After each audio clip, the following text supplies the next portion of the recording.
आज हम negative thinking यानी ओवर थिंकिंग के बारे में बात करेंगे। तो सबसे पहले तो मैं आपको ये कहना चाहता हूँ कि ओवर थिंकिंग और नेगेटिव थिंकिंग के बारे में आजकल यूट्यूब पर तो गुरुओं की भरमार है।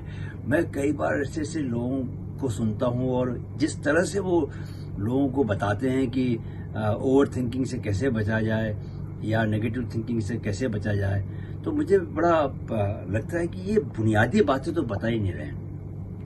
तो आज मैं आपको मैं अपने जीवन में जो करता हूँ उसके आधार पर आपको बताने वाला हूँ कि किस तरह हम अपनी थिंकिंग को अलाइन कर सकते हैं अपने जीवन के लक्ष्यों को प्राप्त करने के लिए। और सबसे पहले आप ये इस बात को समझ जाइए कि आपका जो सोचना है वो अपने में समस्या नहीं है, क्योंकि दिमाग का जो धर्म है, स्वभाव है, वो सोचना है। तो अगर आप ये सोचते हैं कि आप सोचने को बंद ही कर देंगे तो आप कभी इस काम में सफल नहीं हो सकते, आप कितनी भी कोशिश करें। तो आपको सबसे पहले ये समझ जाने की जरूरत है कि सोचने को नियंत्रित करने की कोशिश नहीं की जा सकती है, सोचने को डायरेक्शन देने की कोशिश हम जरूर कर सकते हैं और बहुत कामयाबी के साथ उस कोशिश को कर सकते हैं। तो जो नेगेटिव थिंकिंग की जहां तक बात है, सबसे पहले तो इस बात को समझें कि नेगेटिव थिंकिंग या जिसको हम बोलते हैं ओवर थिंकिंग, वो होती क्यों है। अगर आप जब कुछ काम कर रहे होते हैं इंटेंसली, जब कोई काम के पीछे आप जब किसी काम को कर रहे होते हैं, तो आपने ये देखा होगा कि ऑटोमेटिकली आपके जो थॉट्स हैं वो सबसाइड हो जाते हैं। आपका सारा फोकस, आपका जो अटेंशन है, वो सारा उस काम को सही से करने में लगता है आपका, अगर वो काम को वाकई आप इंटेंसिटी से कर रहे हैं। लेकिन जब कभी आप काम नहीं कर रहे, आप खाली बैठे हैं, आप ट्रेन से यात्रा कर रहे हैं, बस से ऑफिस की तरफ आ रहे हैं, तो आपके पास कुछ काम है नहीं करने को, तो आप जब कुछ नहीं करते हैं, माइंड खाली होता है। और आपने सुना ही होगा कि खाली दिमाग जो है वो शैतान का घर होता है। तो जैसे ही दिमाग खाली होता है, वो आपको नेगेटिव थिंकिंग करनी शुरू कर देता है। तो क्या है कि दिमाग खाली होने पर नेगेटिव थिंकिंग करता है। तो आपको अगर नेगेटिव थिंकिंग से बचना है, नेगेटिव थिंकिंग को रोकना है, जिसको ओवर थिंकिंग को रोकना है, तो आपको अपने दिमाग को खाली रखना बंद करना पड़ेगा। अगर आप अपने दिमाग को इंगेज करके रखेंगे क्रिएटिव चीजों में, जो आपके जीवन को प्रोग्रेसिव रास्तों पर आगे लेके जाए, जो आपके जीवन को समृद्ध करे, आपके जीवन की क्वालिटी को सुधारे, आपको कई तरह की सफलता दिलाए, उस तरह की जो काम करने हैं आपको, उसके लिए आपको बहुत जरूरी है कि माइंड को एंगेज करना पड़ेगा। बिना एंगेज किए आप कोई भी चीज को सीख नहीं सकते, कोई भी काम नया नहीं कर सकते और उस क्वालिटी का नहीं कर सकते जिस क्वालिटी की आपको जरूरत पड़ती है। तो इस नियम को समझ जाइए। और इसके लिए मैं क्या करता हूं, मैं सुबह उठने के बाद, एक तो मेरे जीवन में जो काम चल रहे होते हैं, आप साइमल्टेनियसली, ऐसा तो होता नहीं है कि आप एक ही काम जीवन में करें। हालांकि मैं ये कहना चाहता हूँ यूथ को स्पेशली, क्योंकि यूथ में मैंने ये कन्फ्यूजन बहुत ज्यादा देखा है कि हम जीवन में क्या करें क्या नहीं करें, उसको लेके दे आर सो कंफ्यूज्ड और उनकी जो एनर्जी है वो अलाइन नहीं हो पाती।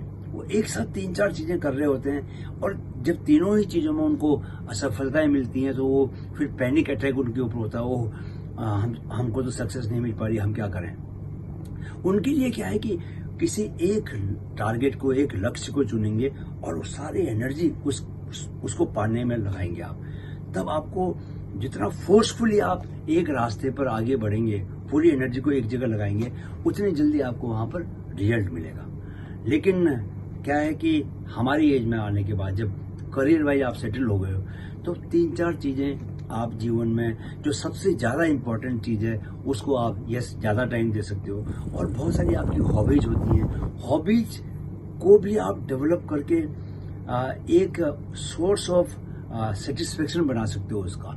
जैसे किसी व्यक्ति ने संगीत को ही उसका एक हॉबी है, तो संगीत कि हॉबी के जरिए वो अपने जीवन में बहुत सारा आनंद लेके आ सकता है, और उस आनंद का क्या प्रभाव पड़ेगा कि जो एक्चुअल में जो काम है उसका, वो काम में उसको मदद मिलेगी, उस काम को और ज्यादा बेटर तरीके से वो कर पाएगा। हॉबीज, अगर आप हॉबीज 3-4 अगर आपके पास हॉबीज हैं, तो आप हॉबीज को परस्यू करते हुए अपने जो मेन मकसद, जो मेन आपका काम है, उस काम को और बेटर कर सकते हैं। तो ये है कि आप जो जिस सुबह जब आप उठते हैं, तो सुबह उठने के बाद आपको ये मालूम होना चाहिए कि आपके दिन भर के लिए क्या क्या काम करने हैं आपको। जब आप माइंड में लिस्ट बना लेते हैं, इनफैक्ट मैं ये सुझाव दूंगा कि आपको ये काम लिख के करना चाहिए। जब आप लिख के ये काम करते हैं तो आपके सबकॉन्शियस में बात जाती है, और वो जो लिस्ट आप बना लेते हैं, वो जो संकल्प लेते हैं कि आज दिन भर में मैंने ये काम करने हैं, उस काम में आपके सांसारिक काम भी होंगे, किसी से फोन पे बात करनी है, किसी को कोई लेटर लिखा जाना है, ऑफिस के बहुत सारे काम हैं, और अपनी पर्सनैलिटी को सुधारने के लिए, अपनी हैबिट्स को सुधारने के लिए भी आप बहुत सी बातें सोच सकते हैं कि आज मैं कोई चाय नहीं पीऊँगा, आज मैं शुगर मीठा बिल्कुल नहीं खाऊंगा। जब आप ये बातें को आप, एक तो होता है कि मन में सोचें, एक होता है कि आप इसको लिख लें डायरी में। जब आप डायरी में लिखेंगे तो आपके सबकॉन्शियस में उसका ज़्यादा गहराई पर जाएगी, और जब कभी आपका हाथ जब बढ़ेगा कोई मिठाई की तरफ, तो आपके सबकॉन्शियस से आपको आवाज आएगी कि भाई आज तूने मिठाई नहीं खाने की प्रॉमिस की है, so please abide by your promise, और ये इसको मीठा को मत खाओ।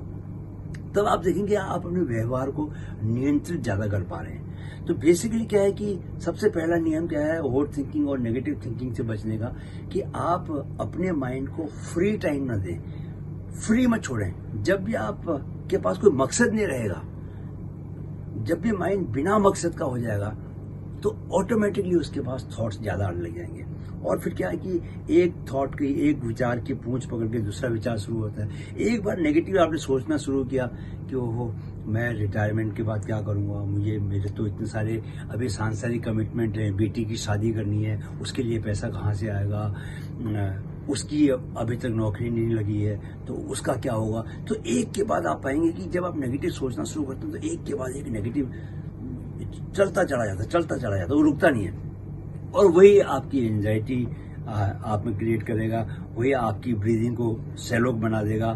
तो एक समस्या से 1000 समस्याएं पैदा हो जाती हैं, सिर्फ इसलिए कि आपने अपने माइंड को खाली रखा। तो मैं जब ट्रैवल भी करता हूँ उस वक्त कई बार मैं म्यूजिक का सहारा लेता हूँ, म्यूजिक गाने सुनता हूँ। कई बार मैं बहुत सारे जो इस तरह की जो आप लोगों से बातचीत करता हूँ, जो ज्ञानवर्धक वीडियोज हैं, वो मैं खाली जब रहता हूँ तो उस वक्त उस समय का यूटिलाइज करता हूँ। यानी आपको दिमाग को खाली नहीं रखने देना है, खाली भी रखना है तो वो कब खाली रखने का भी मेरे लिए एक टाइम मैंने निर्धारित किया हुआ है। जब मैं मेडिटेशन करता हूँ उस वक्त मैं दिमाग को खाली रखने की कोशिश करता हूँ, क्योंकि that is the time when you are basically practising thoughtlessness, कि जब आपके पास विचार शून्य हो जाओ आप। तो ओवर द इयर्स प्रैक्टिस करने के बाद मैं आज ये कह सकता हूँ कि मैं उस स्टेट पे पहुंच चुका हूँ जहाँ पर कि मैं जब भी डिसाइड करता हूँ कि मुझे ध्यान में जाना है तो मैं आराम से अपनी जो विचार की प्रक्रिया है, विचारों की जो कड़ियाँ हैं उनसे मुक्त हो जाता हूँ, और कुछ देर के लिए मैं विचार शून्य होके फील करता हूँ कि मेरा जो ब्रह्मांड से जो मेरा कनेक्शन है वो बन गया है, and that blissfulness comes immediately. वो ब्लिसफुलनेस आपको महसूस होने लग जाती है। तो पहला नियम है कि आप दिमाग को खाली न रखें। दूसरा नियम ये है कि आप जो भी काम कर रहे हो उस काम को पूरे मनोयोग से, पूरे ध्यान से करें। तो मैं बचपन से ही, मेरा जो नेफ्यू है उन्मुख चंद, जिसको मैं क्रिकेट सिखाता रहा, बचपन से क्रिकेट सिखा रहा था, उसको मैंने बचपन से एक ही रूल बताया था कि do whatever you are doing in the best possible way of doing it. यानी जब आप नहा रहे हो तो फिर पूरा ध्यान नहाने पर होना चाहिए, जब आप खा रहे हो तो पूरा ध्यान आपका खाने के ऊपर होना चाहिए। ये नहीं कि आप खा रहे हो और सोचते जा रहे हो हजारों बातें, पता नहीं कितनी खिचड़ी बन रही है आपके विचारों के दिमाग में। ये गलत बात है। जो भी आप कर रहे हो उस काम में डूब जाओ, यानी कि आप उस मोमेंट में को जीने लगो, द पावर ऑफ नाउ जिसको बोलते हैं कि इस क्षण में, जिस क्षण से जीवन फूट के आप तक पहुंच रहा है, उसी क्षण में रहो। तो जब आप उस क्षण में रहोगे तो कभी भी जब भी आप ऐसा कर पाओगे तो आपका दिमाग कभी इधर उधर भटकेगा नहीं, ना वो अतीत की तरफ जाएगा, ना वो भविष्य की तरफ जाएगा, हमेशा अभी में रहेगा। जब अभी में रहेगा तो कभी वो परेशान नहीं हो सकता। तो जो आप ओवर थिंकिंग की बात करते हो या जो नेगेटिव थिंकिंग की बात करते हो, उससे बचने के दो ही तरीके हैं कि नंबर 1 रूल कि माइंड को कभी खाली मत रखो। नंबर 2 रूल, जो आप कर रहे हो सारा का सारा ध्यान उसी काम पर लगाओ। Be very careful. और अगर आप मेडिटेशन की प्रैक्टिस करते हैं अपनी लाइफ में, तो धीरे धीरे आप यू विल रियलाइज कि आप में वो पावर आने लग गई है, जबकि आप अपने माइंड को एक ही जगह पर कॉन्सेंट्रेशन, आपका लॉन्ग जिसको बोलते हैं ना फोकस, कॉन्सेंट्रेशन स्पैन अपना आप बढ़ाने लग गए हो। लंबे समय तक एक काम पर बहुत इंटेंसिटी के साथ ध्यान दे के आप उसे कर सकते हो। तो ये 2 चीज़ों को आप करके देखिए और मुझे बताइए कि क्या इनसे आपकी ओवर थिंकिंग की समस्या, आपकी नेगेटिव थिंकिंग की समस्या बंद हुई। मैं बहुत ईमानदारी से आपको बताना चाहता हूँ कि जब खराब स्थितियाँ आती हैं उस वक्त मैं और भी स्ट्रांग हो जाता हूँ। तो नेगेटिव थिंकिंग तो बात ही नहीं है, जितनी स्थिति खराब होती है उतना मैं स्ट्रांग हो जाता हूँ, क्योंकि मेरे पास इतने काम को करने के बहुत सारे ऐसे काम हैं जिनको काम को करने के लिए मैं इतना शिद्दत से उन कामों को करना चाहता हूँ कि मुझे कभी भी फ्री समय नहीं मिलता। जो नेगेटिव थिंकिंग के लिए आपको जो टाइम चाहिए वो मुझे कभी नहीं मिलता।